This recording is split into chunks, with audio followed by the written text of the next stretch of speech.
The age of superhero films have certainly slowed down from the heights that once were. Not that they are disappearing, since most studios will still turn them out as long as the audience accepts its relevance through relatable modern settings that they usually take place, but just worn out of the typical formula for something that is so basic that most media decides to make. But we can't deny that we had had fun with these films. Some of them have been really good and enjoyable. We're looking back on the past in the 21st century. Only one actually stands out above them all to be the best, agreed on by both kids and adults, with a legacy that is more popular than most people realize, which of course is The Incredibles, one of the greatest Pixar movies ever released and the best super movie ever released. And I genuinely question myself if I should make a video like this, because why should I when so many people have already covered everything that needs to be said more than I can ever do, explaining this and that about its animation, the problems of its development, breaking all the rules, while I just made a short video a year ago explaining the problem of its sequel. Well, when you look back upon the history, you remind yourself how important it has become each year time passes, the ability to age with anyone who determines to see it, and how our society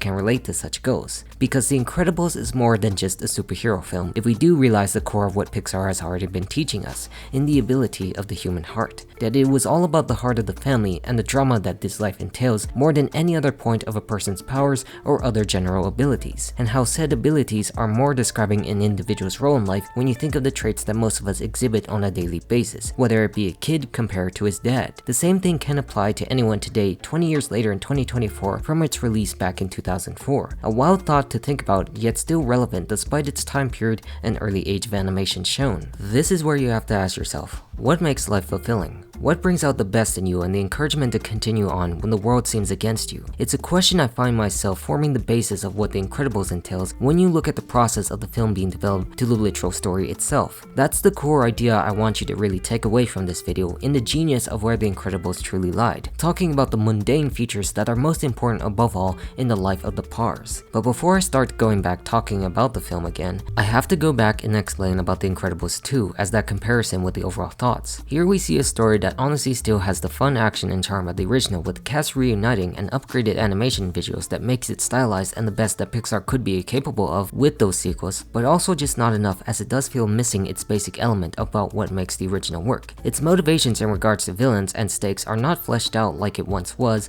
and just feels reversing the roles without adding anything new. Sure, the family element is still there and very important, but it doesn't feel like it's more about the grand lessons each person had in said family rather than solving the grand problem presented at the end of the intro when supers were made illegal in the first place. It basically fits the time served in as the peak of superhero popularity between the likes of Infinity War and Endgame, instead of anything else that is grand to add to it. I mean, again, my biggest gripe with it was the mediocre villain, but also the structure that lacks the inherent quality that the original had that made it timeless, unlike the upgraded changes that sets itself more in an era of its own. I really mentioned this part because there is an unexplainable quality about the world of The Incredibles that just fits and applies to each generation of all types and sizes, if what I'm saying makes sense. That there is something I don't know how quite to describe it, but I feel so connected to it. So this takes us back to the opening sequence of the glory days, the high point of Mr. Incredible's life before he marries Elastigirl, doing things typical supers would do like saving the day and whatnot. But it's more clear than ever that you can see the consequences of his actions when you look back upon it,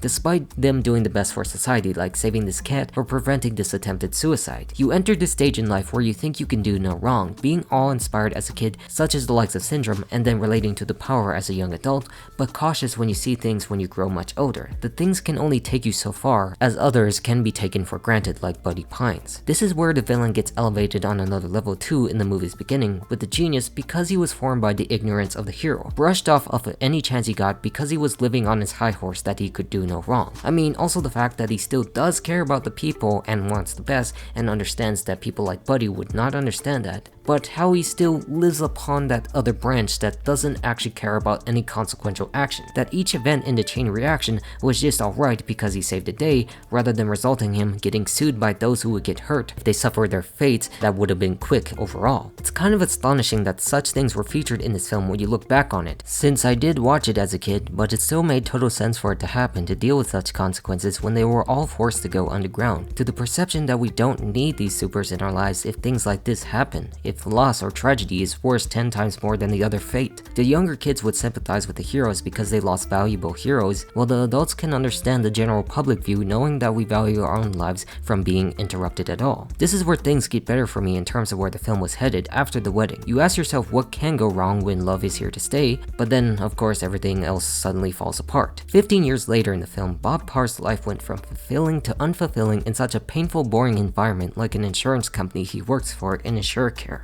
Where even now, in an age like this where animation has advanced far 20 years later, I still think it's one of the best scenes I've seen that illustrates this point very well. A man trapped in this state of mediocrity, not being able to fully help the people he loves, confined to that of modern corporate industry practices, beholden to a bottom line rather than a duty to the public he was accustomed to as a super. His boss berates him every time he tries to do something meaningful too, to further demonstrate this depressing point, losing money for the company while trying to actually do the proper job that covers the people. It's a great point that demonstrates a real relatable reality about predatory company practices compared to a man who fought for his own life in the image of a superhero to help whenever he can, and then contrasting with his wife and raising their kids, trying to actually find who exactly they are when they aren't able to really use their powers. It's understandable Dash would do this at this age when he really doesn't know what to do yet with his life. He's super fast, where one of the things he can do is prank his teacher successfully, made to make him look like a paranoid idiot after one specific kid for something that probably could have been there in the first place, but how we know it's not. Trying to actually also live a fulfilling, unfulfilling life. Violet, on the other hand, is the unseen teen, insecure about the world and defensive towards things, resulting in her powers of invisibility, especially when it comes to interacting with boys she likes like Tony Ridinger, about dealing with a hand she's never wanted to been given, and then finally having them come home to a baby that is certainly unpredictable. You see, when they get to the dinner scene of the movie, you understand why the powers were made to be the way that they were. What Brad Bird said about the roles a person has in their family, with the quote, "The dad is always expected in the family to be strong, so I made him strong. The moms are always pulled in a million different directions, so I made her stretch like taffy. Teenagers, particularly teenage girls,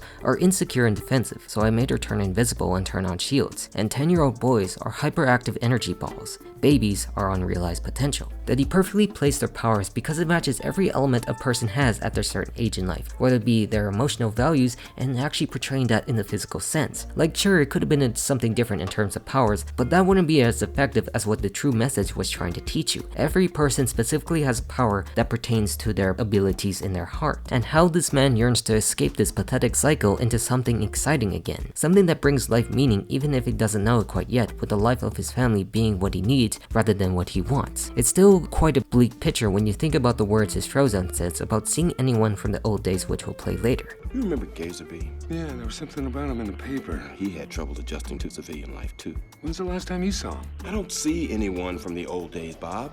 Just you. You think about what he read in the newspaper and where his other friends had been, went off in the world that never needed them, that they all disappeared one by one because they weren't allowed to do what they wanted to do. Some moments where the rush is just too great rather than the standard safe way to continue living, where he decides to rescue a bunch of people and almost getting caught by the fire and by the police, and then found by the mysterious girl that worked for Syndrome. These events culminate into the argument between Elastigirl and Mr. Incredible between the importance of family and fighting for what's right in society, or more like himself, since everything he's doing is of course deemed dangerous. And of course, he's not fulfilled in his own life. It's about living for the present rather than the past, of selfless reality than selfish fiction. I performed a public service. You act like that's a bad thing. It is a bad thing, Bob. Uprooting our family again so you can relive the glory days is a very bad thing. Reliving the glory days is better than acting like they didn't happen. Yes, they happened. But this, our family, is what's happening now, Bob. And you are missing this. I can't believe you don't want to go to your own son's graduation. It's not a graduation. He is moving from the 4th grade to the 5th grade. It's a ceremony. It's psychotic. They keep creating new ways to celebrate mediocrity, but if someone is genuinely exceptional, This is not about you, Bob. This is about Dash. You want to do something for Dash? Then let him actually compete. Let him go out for sports. I will not be made the enemy here. You know why we can't do that. Because it'd be great! This is not about you! Both of them, to be honest, have perfectly valid arguments. The ever-changing importance of mediocrity in society that celebrates passing on worthless achievements rather than the skills someone has, or just being there for the people you're supposed to love the most. That if it were in my position, I'd rather freely express both viewpoints, not make it about oneself, but having the abilities and support to do so, as we see later in the film. It's to the point where it pushes him to do something about his life, seeing he cannot let the evils of society get away with it, desiring more to actually do to help, compared to what his boss tells heroism that serves the modern world. The true villain of the story if you think about where life drags a man down, losing his job finally, but giving a chance to start fresh with a mysterious opportunity towards this island he can masquerade as a newer job or the same old one if Helen doesn't notice it. So he gets back in the game and uses his strength and intelligence to his advantage to have the Omnidroid rip itself apart and becoming better off for it. Finally getting a new job, feeling energized and back in action, reinvigorated with this new lifestyle because it gives him what he wants. And because that, in the sequence that is known as Life's Incredible Again, you see what I said earlier coming true in terms of using both his happiness to his advantage and making his entire family happy. He's being there for both of them while doing something he loves without the extra baggage of trying to hide for a time before he gets Edna to make a new suit for him when he gets back to No Man is an Island. Where if you think about the name of the island being No Man is an Island, you understand how this fits into the theme of the movie, where what he's doing is not what should be, affecting his choices from the very beginning, isolating himself to do what he loves when it's back home with each other and his family, finally revealing that all of this was orchestrated by Syndrome just to get him to this point. The reveal that finally impacts Mr. Incredible for the worse because of how those chain reactions of events embittered a man's soul to deem all supers as bad and untrustworthy because they cared about themselves for a short worth of glory rather than the abilities of others. You can't count on anyone, especially your heroes. Yet again, as talked about many times before, Syndrome was already someone who was shaped by that same fact Mr. Incredible was about when it pertains to being a super rather than the actual definition he was and others were fighting for alongside being those driven egos that they had. Like, he fitted the material idea that a kid strives for in fighting bad guys, but was never given any recognition or validation of his own technical skills to be fit and learn if that was the case. So his descent began when he reworked it to sell to others and prove that they don't need them by any means necessary, resulting in one of the greatest animated scenes ever. This scene is just on a whole nother level that is most recognizable in all of cinema as the extent of Syndrome's dark side and willingness to remove something more so than what other pathetic villains attempted to even try to say. It speaks volumes to see the message of Gazer Bean's corpse come true, to understand how deep someone is willing to go if they isolate themselves for so long, feeling embittered by the things that they love. Again, it is that simple family reflection that can happen to the best of us to become the worst. You ring parallels in some ways of Dash and Syndrome as younger boys who grew up wanting to become something more but were never given the opportunity by society themselves. And when they get captured, these statements ring true. You think of this in the way he says everyone is special, or how everyone is super. Everyone's special, Dash. Which is another way of saying no one is. And when everyone's super, no one will be.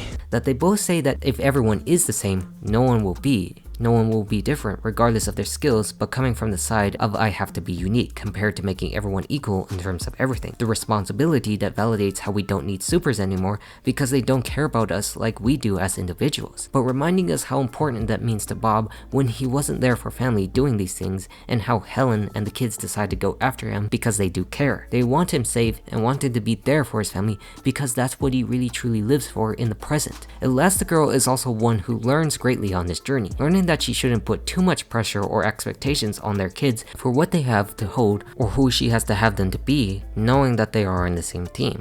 It isn't your fault. It wasn't fair for me to suddenly ask so much of you. But things are different now, and doubt is a luxury we can't afford anymore, sweetie. You have more power than you realize. Don't think. And don't worry. If the time comes, you'll know what to do. It's in your blood. That they fight for the same goal no matter the cost, no matter how difficult the circumstances can arise, and how Bob himself can learn to see it as is as they come to value him. How he tells them he feels sorry for being blind to not see where the real adventure lied the whole time, rather than what he saw for himself that was being boring, being undervalued by a society that doesn't want him. The truths that coincide being the same together, but stronger. We hold fast in this realm where nothing can actually stop us. Just like later when they arrive back in the city where he thinks he must do things alone because he really admits he's not strong enough to protect or be there for them. You're my husband, I'm with you. For better or worse. I have to do this alone. What is this to you, playtime? No. So you can be Mr. Incredible again? No! Then what? What is it? I'm not. Not what? I'm not strong enough. Strong enough, and this will make you stronger? Yes. No! That's what this is? Some sort of workout? I can't lose you again! I can't. Not again. I'm not strong enough. Sure, he might be strong in terms of physical skills, but in terms of emotions, he can't really help himself, but truly cares about the ones he loves and doesn't think he has the courage to do so in a world that didn't apparently want him. And that's where they both understand that he doesn't have to be, where the real strength is derived from that union until death do us part, with his wife and with his kids, finally listening and using his head to his advantage again to defeat the Omni-Droid that Syndrome even failed to stop himself. And of course, because that happens, he tries to result in stealing their baby to take some sort of revenge until said baby reveals he is Chaos incarnate and gets hit by a car and sucked into a jet engine because capes are just bad. But the main thing to take away from that end portion of the film is both for the fact of society to recognize the value that others can bring if they're special, and of course family to do so themselves, as it does start right there. Another chain reaction, you might say, where the importance of a heart really lies, to really see in front of you rather than behind your messy head. The true message of The Incredibles is something that is meant for everyone to understand, and not to be taken far above like a deep analytical reflection of philosophical viewpoints that contains the evils of the industries or kowtowing to a political spectrum bias, but just for the simplicity of it all, because it's about life of a family. Stronger, better together rather than alone, and realizing the true extent of how the world can impact and harm such beings. As such, the fact of what Helen taught Dash and Violet about Syndrome's own forces that would kill them at all costs. It's for a world to realize that there's more than meets the eye to your life if you find it within yourself to see what the love of simple goodness can do for you, or whatever words I usually put into this part of the video that might seem sweet for some odd reason. But the core is there to utilize a genius that is so perfect in its thoughts in such an imperfect world. And while I personally put Ratatouille above it nowadays, which Brad Bird also directed, it still did something quite unique being disguised as a superhero film at the same time, utilizing that tool to its fullest potential that he only knew how, and how Pixar as a whole growing up to be the studio that they were, to demonstrate messages that can transcend ideas above all. In some way, there are more ideas to still explore in this franchise despite those earlier issues listed out in the sequel, whether it be an actual new movie or something like a series that Pixar wants to focus more on new ideas. But time will tell how that would actually pan itself out. But being more grateful again that for now we can live with the knowledge of something that time itself will not stop for most of modern society to see, so it may live in the next century for the greatness that will follow, and apply to everyone's hearts no matter where they live. And I'm all done now. Goodbye.